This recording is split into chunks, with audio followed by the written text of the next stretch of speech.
की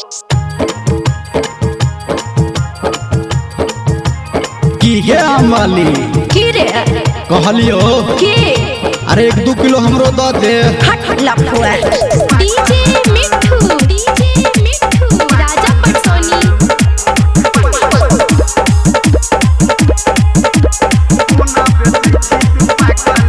हे गे माथ पे दौड़ा हल्ला के घुमै छी टोला मोहल्ला में हल्ला करै छी। माथ पे दौड़ा हल्ला के घुमै छी टोला मोहल्ला में हल्ला करै छी। हमरो पता कोनी एकर दाम अरे एकर दाम चाहिए हमरो पाकल आम चाहिए हमरो पाकल आम दते के छौरी पाकल आम कोना बेचै छी तू पाकल आम।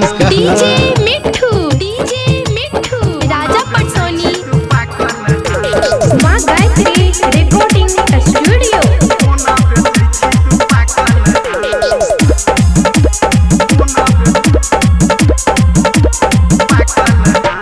हटिया बजरिया के रेट लगा ले पैंच उधार के डेट बना ले। अच्छा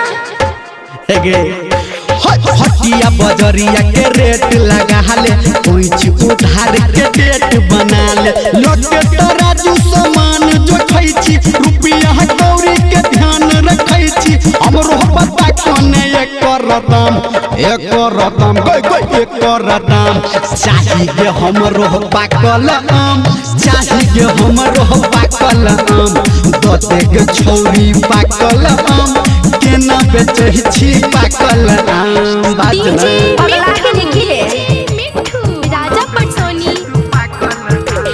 अभी आप सुन रहे हैं सावरिया म्यूजिक।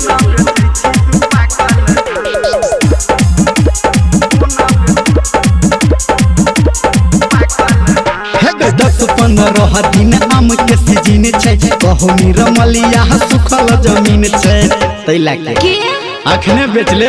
10-15 दिन आम के सीजन छै कहू रमलिया सुखल जमीन छै।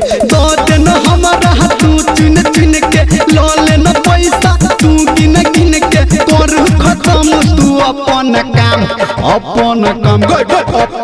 काम दते के छौरी पाकल आम चाहिए हमरा पाकल आम लो लेबो सबटा पाकल आम दते न अपन पाकल आम। बात कते रुपया